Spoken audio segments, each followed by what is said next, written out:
This is CGTN, China Global Television Network.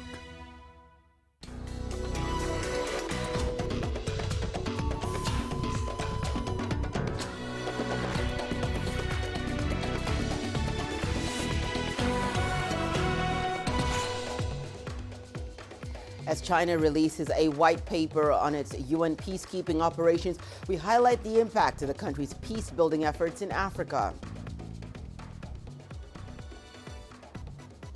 WHO warns that Ebola is spreading in the DRC and could soon reach the neighboring Republic of Congo.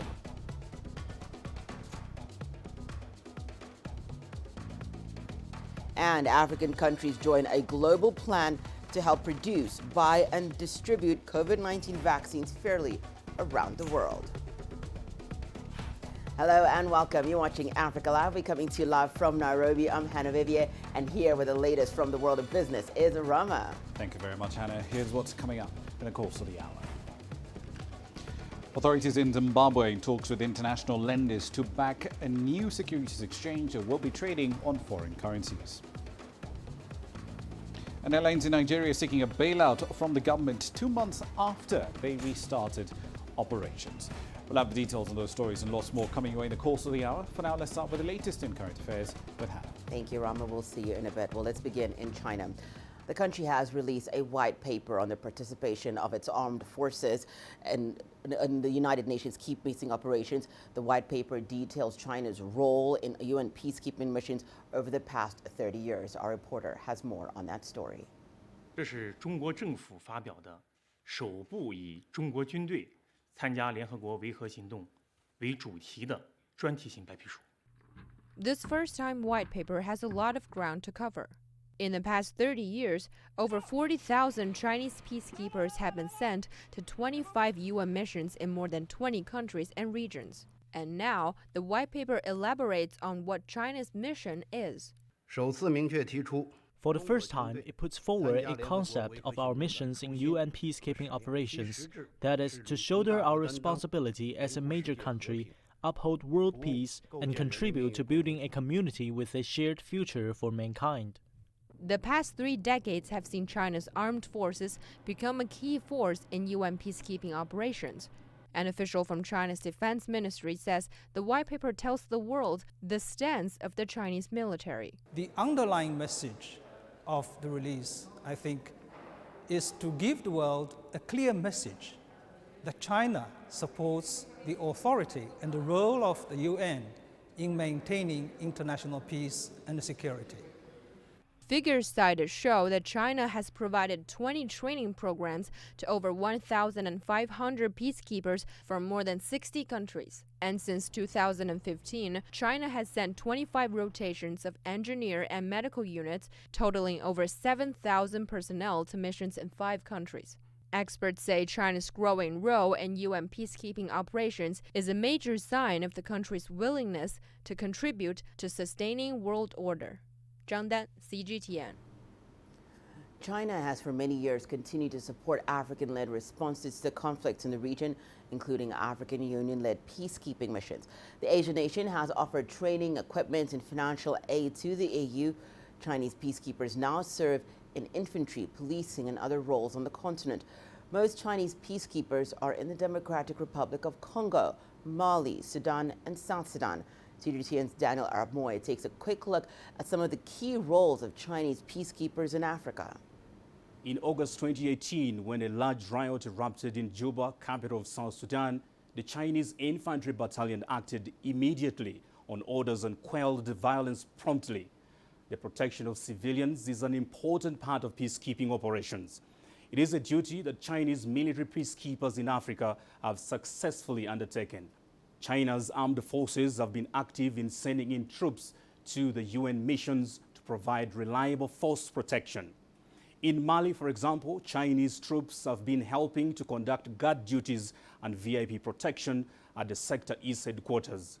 Now, force enablers such as engineer, transport, medical, and helicopter units play an important role in peacekeeping operations. In the past 30 years, China's armed forces have contributed over 100 engineering units, totaling 25,768 troops, to 8 UN peacekeeping missions in the DRC, Liberia, Sudan, especially in the Darfur region. The same has also been witnessed in the neighboring South Sudan and Mali. In April 2020, Uvira in eastern DRC was struck by a rare flood, which posed a severe threat to the lives and property of the locals. The Chinese engineering unit was assigned to disaster relief work at the most critical moment and rushed to help restore damaged bridges. They have given the locals access to aid and protection and effectively ensured the safety and security. That's all for now. Back to you. Well, this year marks 30 years since China first participated in the United Nations peacekeeping operation. Some countries accuse China of pursuing its own interests in Africa through peacekeeping missions. Earlier, my colleague Wang Guan spoke to Liu Xiangjin, Senior Instructor of Peacekeeping Affairs Center at China's Ministry of National Defense. Colonel Liu says China is helping boost security on the continent. You know, some folks pointed to the fact that out of the 13 countries where China has sent its UN peacekeeping missions troops, 9 out of these 13 countries had significant Chinese investment and Chinese economic interests. Well, maybe you are saying that China has a big presence in Africa and most of the African countries are friends of China. But the fact is, most of the peacekeeping missions are in Africa. Out of the 13 peacekeeping missions currently going on, 8 of them are in Africa. The biggest need or biggest demand for peacekeeping is in Africa.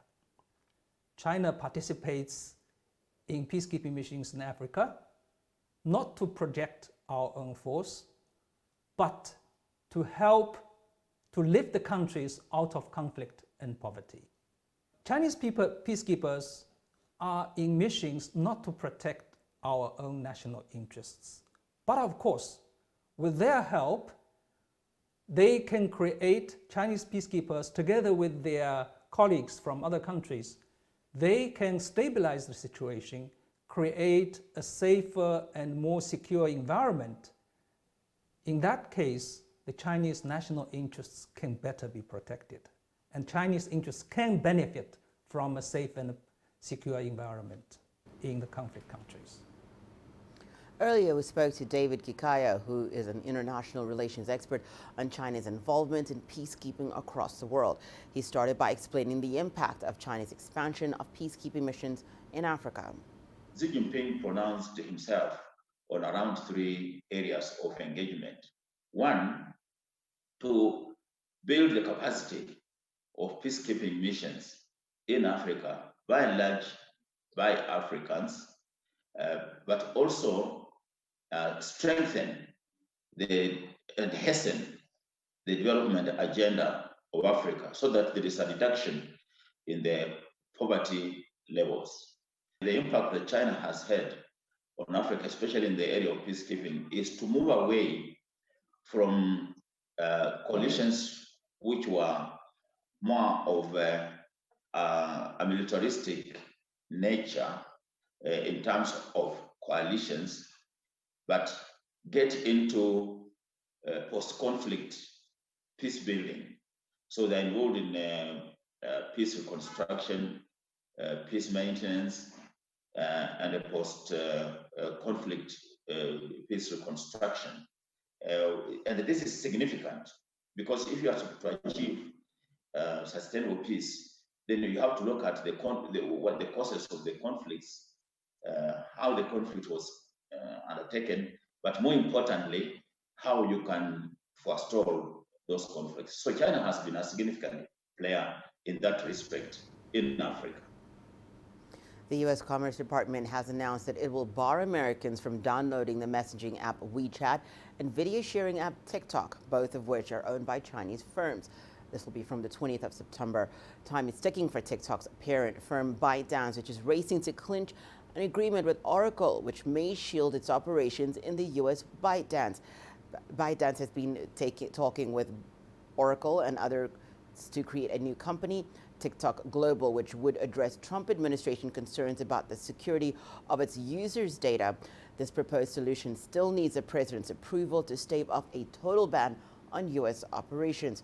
Commerce officials say they will not bar additional technical transactions for TikTok until the 12th of November, which gives the company more time to see if ByteDance can close a deal with Oracle, which the White House can approve of. Let's now head to Burundi, where the United Nations says human rights abuses are continuing to take place during a ceremony uncovering graves dating back to a 1972 massacre. The Truth and Reconciliation Commission issued a rare condemnation to those it said were responsible for the killings. Astatal has more. Burundi's 1972 massacre left thousands of ethnic Hutus dead. The country's Truth and Reconciliation Commission has issued a rare criticism of local leaders, holding them accountable for the massacre. Bonaventure was 20 years old when he witnessed the massacre. His brother was among those killed.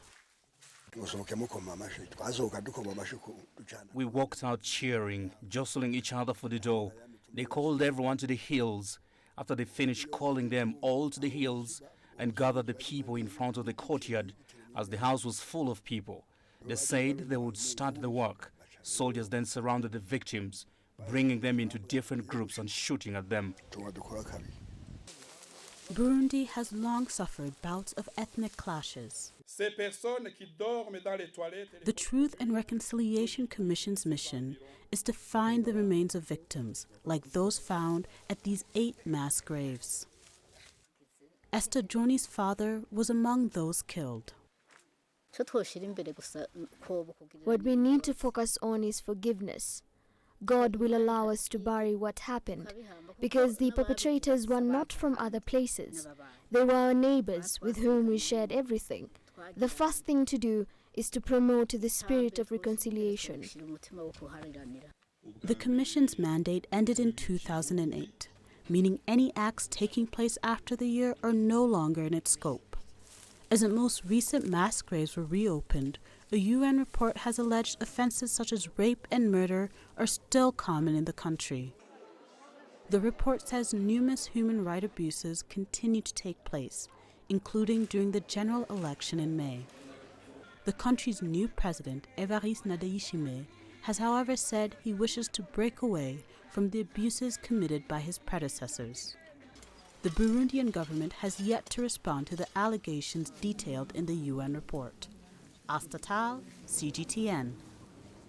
The World Health Organization has warned that the Ebola outbreak in the Democratic Republic of Congo is spreading in the northwest of the country. The development has raised fears that the disease could reach a neighboring Republic of Congo and the DRC's capital, Kinshasa. CGTN's Chris Ochamringa has the details.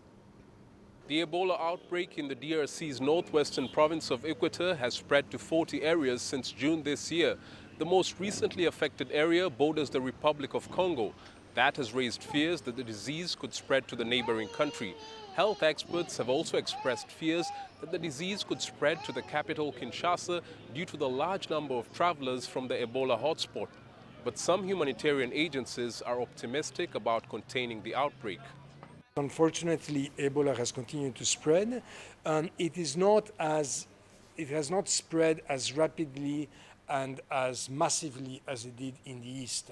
There is 123 cases, of which only 18 are at this moment active. So this gives us confidence that we will be able to that the DRC, that has all the tools and the experience to stop this this epidemic, will be able to do so in the coming months.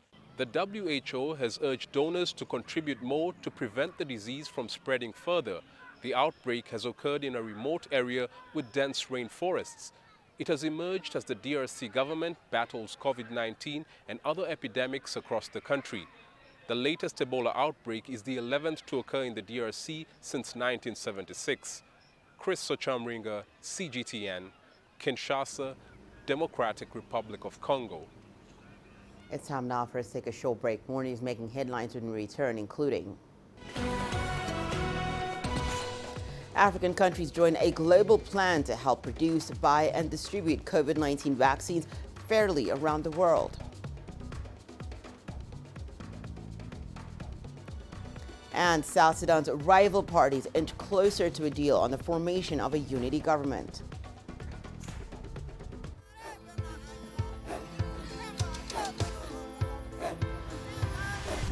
Africa is a continent of diversity, with varied climates and enchanting geography, and a people so distinct, but with a shared enduring spirit.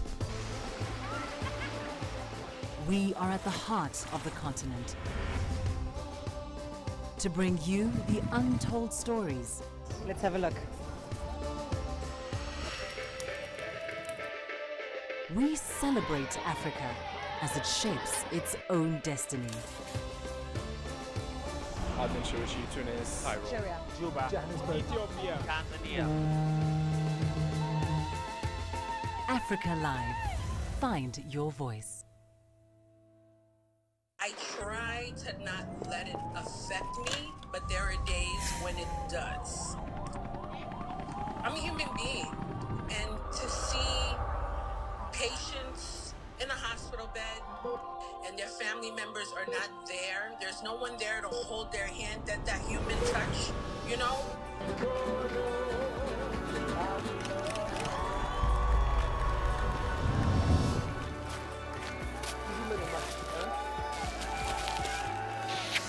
I just hope everyone can remember that the situation is not permanent and that everything will get better eventually.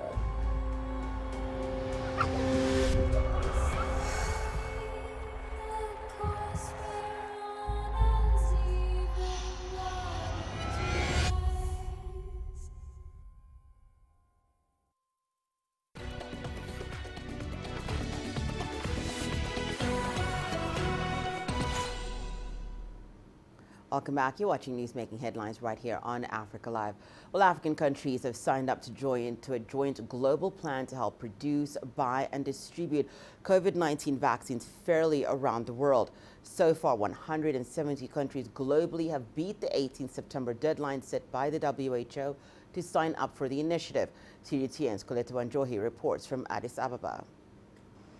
In August, the World Health Organization tabled the idea for a joint plan to set up mechanisms to enable countries to easily get access to a COVID-19 vaccine. It is called COVAX, and it aims to work with vaccine manufacturers to provide countries with equitable access to safe and effective vaccines once they are licensed and approved. The WHO wants $35 billion to make the plan a success. At least 8 countries in Africa have agreed to self-finance their vaccine doses through this COVAX initiative. Some lower middle income countries, including Equatorial Guinea, Botswana, Gabon, Mauritius, Namibia, Seychelles, and South Africa. These are some of the countries that have agreed as part of this COVAX partnership to self-finance and therefore to manifest their interest in having access to the vaccines. The WHO says the at least 170 countries that have signed up are considering 9 candidate vaccines and 9 others are under evaluation. The WHO aims to procure and deliver 2 billion doses of approved vaccines by the end of 2021. The Africa CDC, however, says countries should be aware that vaccines alone will not combat COVID-19. And we also have to recognize that even if a vaccine was available today, the world has never in the history of infectious diseases been able to vaccinate 500 million people in 1 year. We don't have that number yet. So it's going to be a very challenging effort to roll this out, that we must work collectively, aggressively to strengthen the delivery systems there. So I say all of this to say that the vaccine is not going to be like a magic bullet where we get it today and COVID is over. I mean, it's going to take time. The Africa CDC is encouraging countries to do more COVID-19 testing in the meantime. The Africa CDC is sending over 5 million test kits to different countries across the continent to help them increase the 13 million tests that have so far been conducted. It hopes the continent will have tested at least 20 million people by November. And it is now introducing antigen tests. We will be working with partners to distribute an additional 2 million antigen tests. This is important because this is a new technology that we are introducing into the testing scenario.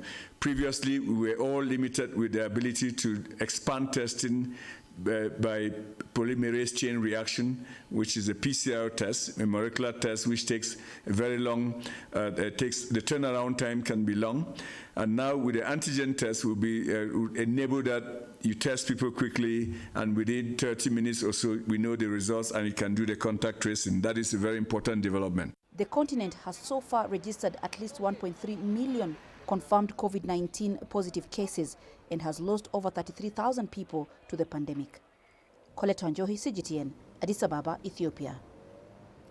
Parties to South Sudan's peace deal say they have agreed on most of the issues delaying the formation of a unity government. They're now urging the international community to support the implementation of the agreement. This follows a briefing to the UN Security Council by the head of the UN mission in South Sudan. CGTN's Patrick Uyat reports.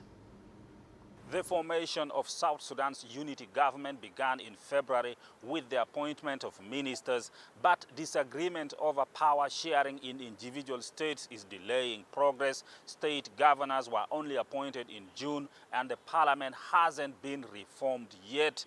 There are also still no local government officials, and the various armed groups that were fighting each other have now been unified and retrained, but they haven't been redeployed. The United Nations says it is concerned about that lack of progress, but South Sudan's government insists that the peace process is still moving forward.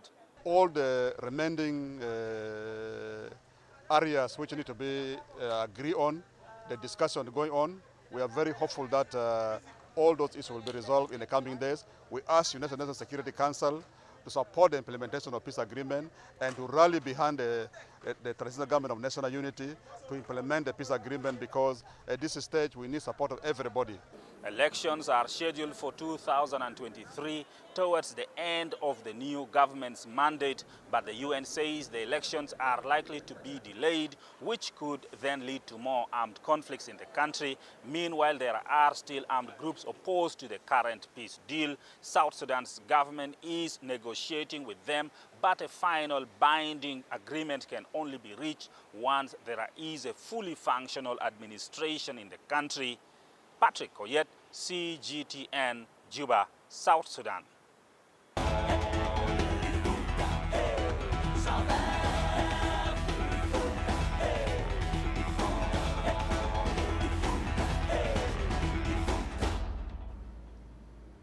Well, Kenya's elephant numbers are growing. This is despite a recent World Wildlife Fund report that indicates a nearly 70% drop in global wildlife populations. As part of our series Jumbo Studio, CGTN's Enoch Sikolia looks at how local communities are forging a sustainable relationship with the wild. Samburu National Reserve lies in the northern part of Kenya.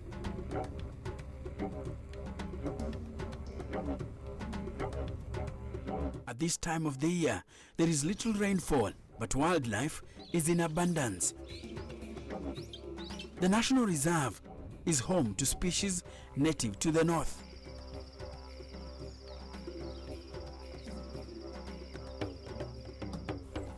Including the rare gravy zebra, the Somali ostrich, and the reticulated giraffe. When you drive through the Samburu National Reserve, you will be able to see quite a number of animals: lions, leopards, giraffes, zebras, name them.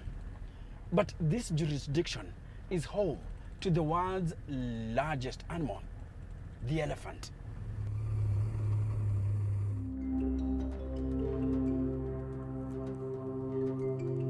The reserve's marshland stretches to the horizon, an ideal environment for over 100 elephants. It's the cooler evening hours, and this herd has come by the banks of Ewasongiro River. The river is crucial to the survival of the animals in the area. These elephants live in small family groups. The head of this family is the alpha female, the matriarch, the oldest member of the family. She has the experience to survive in this extreme environment. She knows when it's safe to have a drink.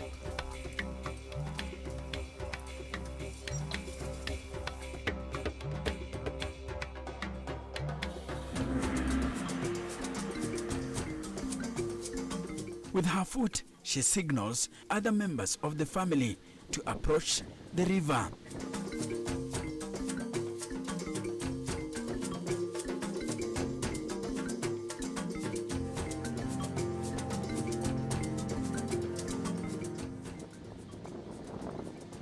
Calves circle their mothers for the much-needed nutrition.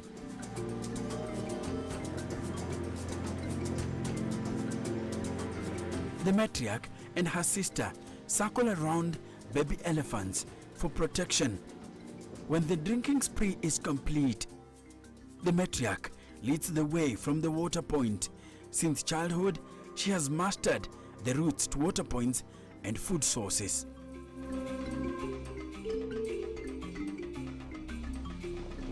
A herd of elephants rarely travels too far from a source of water. Ideally, they need to drink every day. But they have been known for going without water while traveling for long distances between feeding grounds. These journeys can be dangerous and deadly for the elephants. Even in this apparent paradise, there are dangers afoot. They move as a unit, forming a protective ring around calves against predators.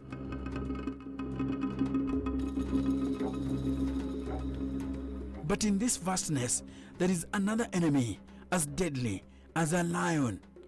Poachers. They kill elephants for their valuable ivory tusks. If someone tries dirty games with the elephants, that person is my enemy. It's either he kills me or I kill him. So I find anyone trying to kill an elephant, I will finish him before he does.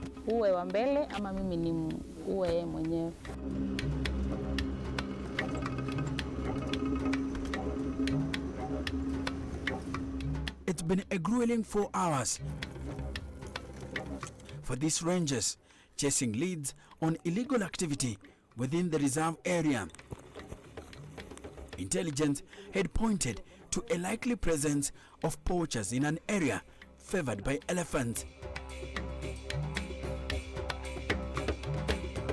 And the chase is on. The possible poachers could be armed, and so the rangers are trading with caution.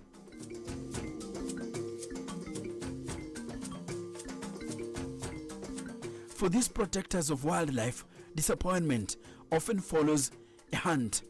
The signs are there, but whoever was here had already left.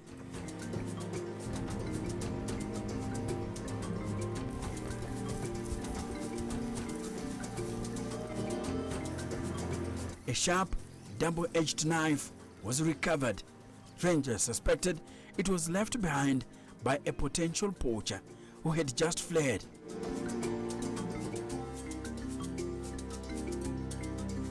For the team, it was a success, having just thwarted what could have been an elephant death.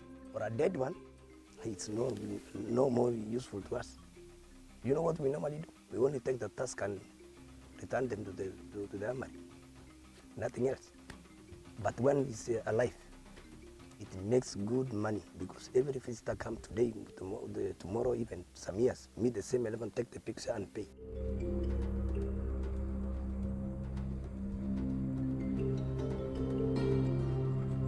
The management of the Samburu National Reserve, in collaboration with many other key stakeholders, have put in place measures that ensures poachers are kept at bay. Bernard Nyaruk was recruited as a ranger from the Samburu community that lives around the National Reserve.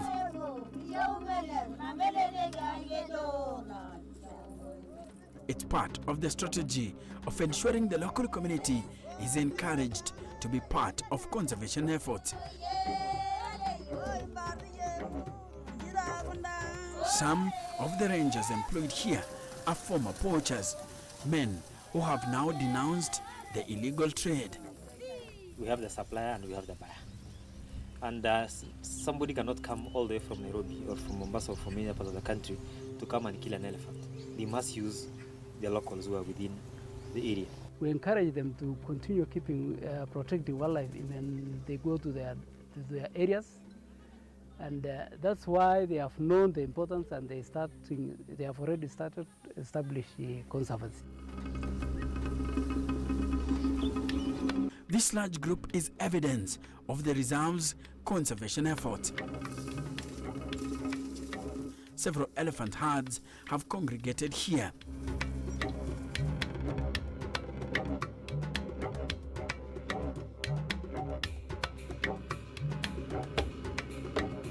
For the young ones, it's a time to socialize and learn from their elders. For the older ones, it's time to renew their acquaintances.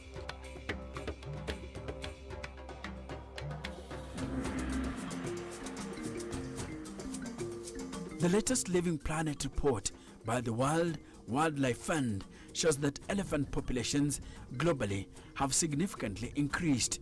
The report attributes this to increased conservation efforts, focusing on the involvement of communities living around parks and conservation areas.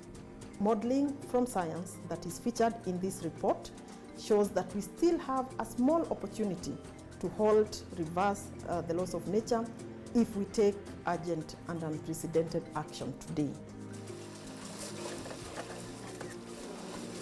The Samburu community started an elephant sanctuary 4 years ago. The rescue center is for orphaned elephants left behind following the death of their mothers at the sanctuary.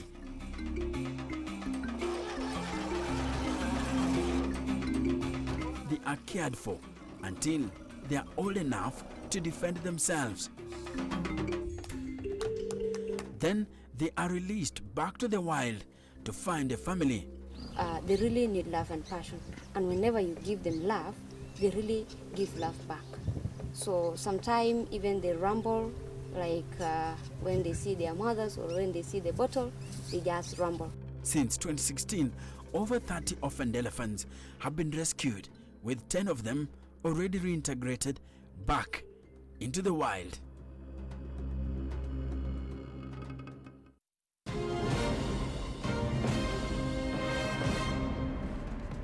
Let's not recap on stories making headlines this hour. China has released a white paper on the participation of its armed forces in the United Nations peacekeeping operations. The white paper details China's role in UN peacekeeping missions over the past 30 years. It also elaborates on China's mission in the peacekeeping efforts. Here in Africa, China has been supporting peace-building efforts through the deployment of peacekeepers, training and offering financial aid to the African Union. The country has been lending a hand in some of the worst affected parts of Africa, including Mali and Somalia. The World Health Organization has warned that the Ebola outbreak in the Democratic Republic of Congo is spreading in the northwest of the country. This has raised fears that the disease could reach neighboring Republic of Congo and the DRC's capital, Kinshasa. The outbreak has spread to 40 areas since June this year. The WHO has urged donors to contribute more to prevent the disease from spreading further. The parties to South Sudan's peace deal say they have agreed on most of the issues that have been delaying the formation of a unity government. They're now urging the international community to support the implementation of the agreement. The formation of a unity government began in February with the appointment of ministers, but has been delayed by disagreements over power sharing in individual states. The UN says it's concerned by the delays. Well, those are the stories making headlines this hour. Let's now take a look at what's happening in the world of business with Rama. Thank you very much, Hannah. Here's what's coming up in business news. Zimbabwe's in talks with international lenders to back a new forex-driven securities exchange. And we'll explore why airlines in Nigeria are seeking another government bailout 2 months after restarting operations.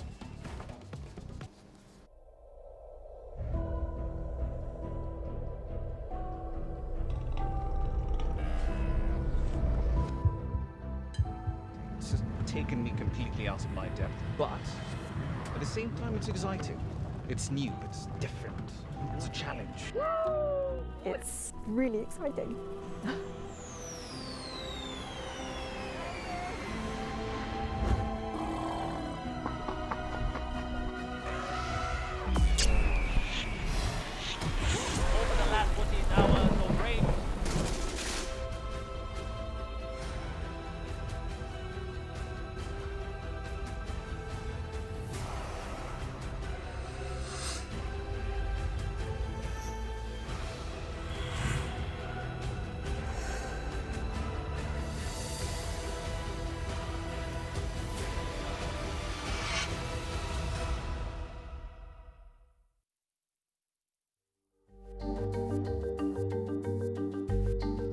Africa Live. Find your voice.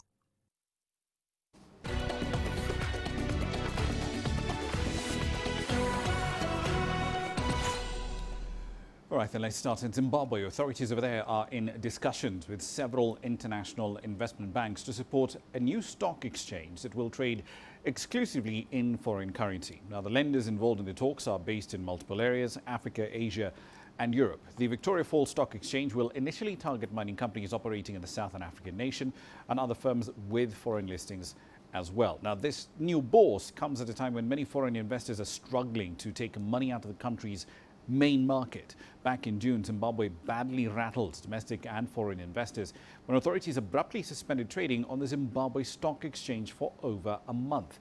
At the time, they accused some investors of using the bourse to manipulate the exchange rate of the local currency. On to West Africa now. Nigerian airlines say they're running at a loss 2 months after flight operations resumed across the country. The operators say that the government may need to intensify its efforts to ensure that local airlines do remain in business during this global pandemic. Nigeria has recorded over 56,000 cases of the virus and more than 1,000 people have died due to it so far. CGTN's Phil Ihaza filed this report from Abuja. The president of the Airline Operators of Nigeria, Abdulmanaf Yunusa, says only about 25% of the total fleet of domestic airlines is in operation because of very low demand from air travelers. He says despite the fact that airfares have remained the same as before the pandemic, many people are not traveling for fears of contracting the coronavirus. And this has left many aircraft idle in hangars and accruing maintenance costs. Yunusa said the government's support is urgently needed to prevent most domestic airlines from collapsing as a result of poor profitability. The federal government in June pledged to bail out the local aviation sector with over $70 million in loans as part of measures to cushion the effect of the pandemic, but the airline operators say the funds have not been disbursed to them yet. The aviation minister says it's working towards making the funds available soon. The government has also maintained that it's doing its best to combat the outbreak and ensure economic activities get back to normal in order to boost passenger traffic via the country's airways. Phil Ihaza, CGTN, Abuja. On to South Africa now. The Reserve Bank has decided to keep the policy rate, the repo rate, on hold at 3.5% after a 3-day meeting of its Monetary Policy Committee this week. The prime lending rate will essentially remain at 7%. The bank, remember, has cut its policy rate by at least 300 basis points so far this year to help ease the financial burdens caused by the COVID-19 pandemic and the subsequent lockdown. But as CGTN's Sumitra Naidu now reports, the next move at this point is likely to be up. The Reserve Bank decided to push on the brakes after 4 consecutive rate cuts this year. The decision to hold took many by surprise. I was not particularly convinced that the data that we are seeing and the data that we are anticipating warrants them keeping rates where they are. I thought there was perhaps room for one last rate cut in order to assist in stimulating the economy. We expected the 25 basis points cut. I mean, even the Reserve Bank's new forecast suggested that a cut was going to be passed. We maintain the view that this is a very fluid situation. The impact of COVID-19 is still playing out in the economy. 2 members of the MPC also wanted further easing, but they were outweighed by others, arguing an improved inflation outlook with lower oil and food prices and a more stable currency. With international markets still volatile, the SARB returned to its more cautious approach. It was prudent for the SARB to pause at least and assess the speed of recovery and the impact of their 300 basis points cuts that we have since January, and especially at a time when information, particularly coming from the labor market, we haven't seen those official labor market statistics. The bank lowered its forecast for GDP this year.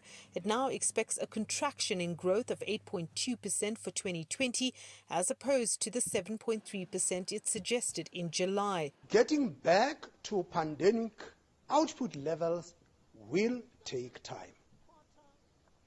With a sharp decline in investment, potential growth estimates have been lowered resulting in smaller output gap over the forecast period.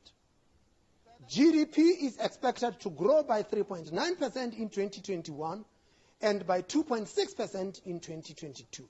Some are less optimistic that growth will recover in the next 2 to 3 years, considering the severe impact of this lockdown. We could still see worse numbers in terms of job losses, for instance, income losses, and of course the economy not picking up at a satisfactory rate. We look towards the fiscal space for more structural changes in the economy that will give you a sustained economic outcome rather than on a monetary policy, which will give you a more cyclical adjustments in the economy.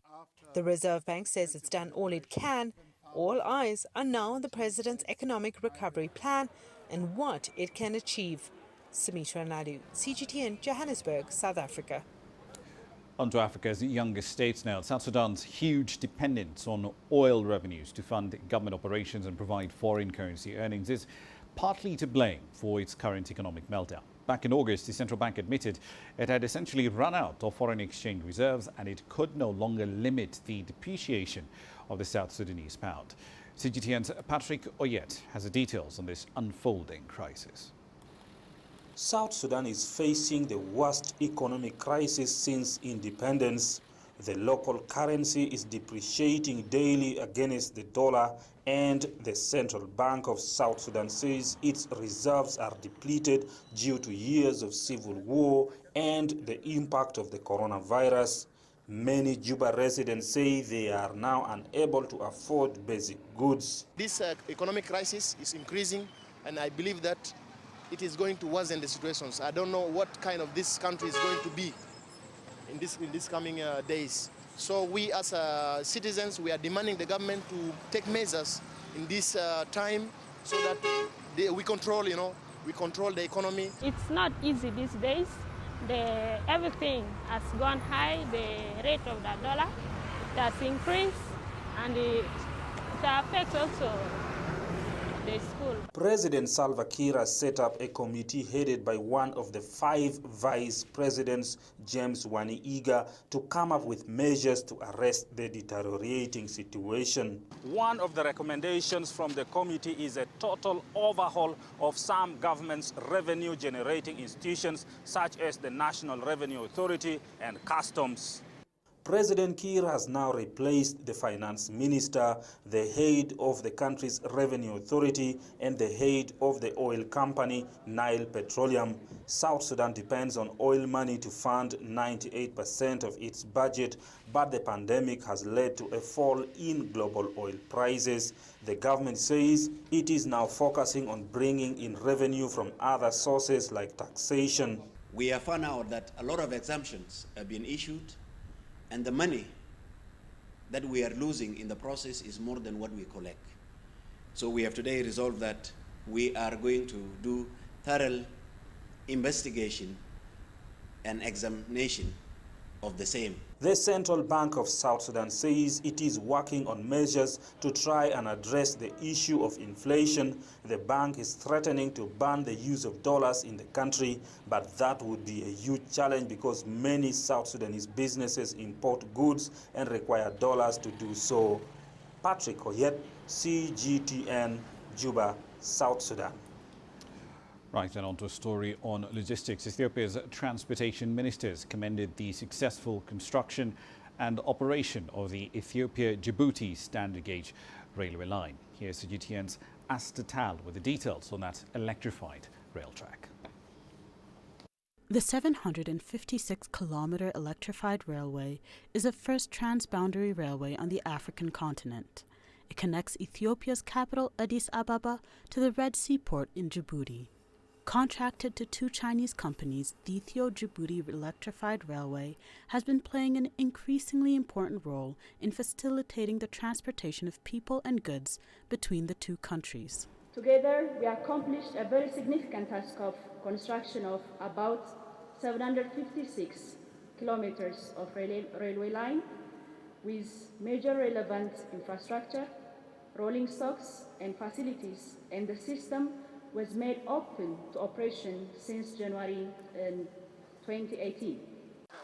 The Ethio-Djibouti electrified railway has already cut the transport time for goods from 7 days to less than 20 hours. It has also reduced the cost by at least 1/3 since commencing operations nearly 2 years ago. Presently, it provides different kinds of freight services, including the transport of perishable goods, vehicles, cereals, and fertilizers. There are 13 countries in the world with a population size larger than 100 million. And you might have noticed that Ethiopia is the only one with no coastline and seaport. This is the major bottleneck for the development of Ethiopia. And 95% of the trade of Ethiopia goes through Djibouti. Djibouti is important to landlocked Ethiopia, which currently imports and exports nearly 90% of its goods through its ports. For Ethiopia, the dream is that one day this railway will extend from Djibouti's coast all the way across Africa to the Atlantic Ocean. Astatal, CGTN. And I'll leave you there for the time being, but I'll be back at the top of the hour. In global business, we'll be heading over to Libya. A strongman over there, Khalifa Haftar, he leads, of course, the eastern forces of the country, has agreed to lift an oil blockade after a revenue-sharing deal was agreed to with the authorities in Tripoli. But what does that mean for the future of the oil market around the world? We'll have some answers for you at the top of the hour. See you then. For now, back to Hannah. Thanks for that, Rama. We'll see you in a bit. Let's now take a look at what's coming up after the break. We continue with our exploration of China's Xinjiang region. Join us in global business and see Africa through our eyes. The greatest journeys, the greatest sights, the greatest adventures. Here in Qanater, this weir allows the locals to walk on water. We're far more than just TV news. We're your passport to the wonders of Africa. To bring you stories of struggle, survival and hope.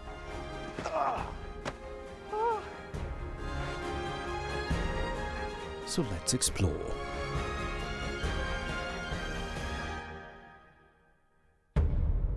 CGTN. See the difference.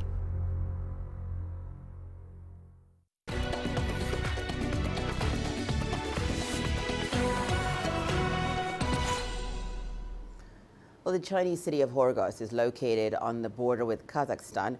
For years, the geographical advantage of Horgosh has fulfilled many people's business dreams. The local preferential policies and the country's Belt and Road Initiative have helped many companies succeed. And as CGTN's Zhao Yunfei reports, some entrepreneurs are committed to giving back to the community and contributing to the city's development. Another busy morning in the border port city of Krogols. Workers are loading these boxes of fresh fruits and vegetables, which are ready to clear customs. It takes as long as 3 days for those apples and oranges to travel from different parts of China to here in Krogols. But in just 2 hours, they will be in markets all over Kazakhstan. In recent years, Central Asian countries have relied heavily on fruit and vegetable imports from China. It's because the quality of China's agricultural products has gotten much better. Yu Chengzhong was a vendor and farmer when he first came to Xinjiang 30 years ago. Back then, he never thought about selling products abroad. But as his company grew larger, he hired more local farmers. Yu's dedication to the community influenced his daughter to join him.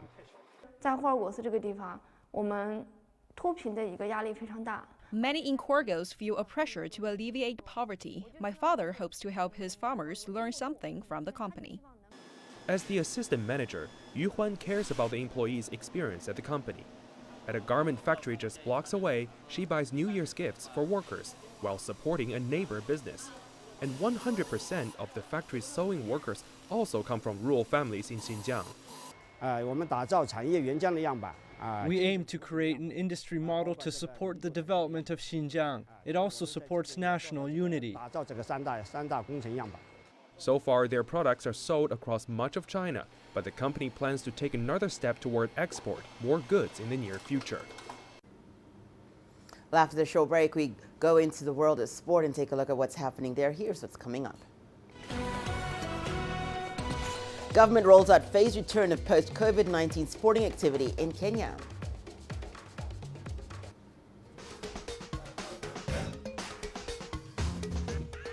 Africa Live. Find your voice.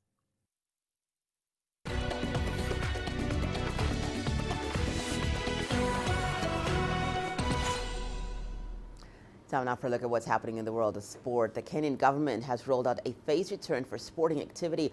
However, all under-18 sports as well as contact sports such as football, rugby and water sport remain suspended indefinitely.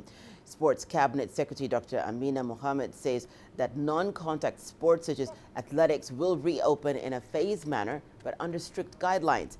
Testing for COVID-19 will not be mandatory, but where required, federations, sport organizations, participants or even event organizers will foot the costs. Federations have been given until the 30th of this month to present their international calendars to the Sports Ministry, which will regulate all foreign travel for the country's teams. All outdoor recreation and non-contact sporting activities will reopen in a phased manner as listed in the guidelines that you will see. All non-contact sports will reopen in a phased manner. All water sports will remain suspended until further notice. All contact sports will remain suspended until further notice. Testing will not be mandatory, but where required, the cost shall be met by federations, by sports organizations, participants or event organizers as applicable.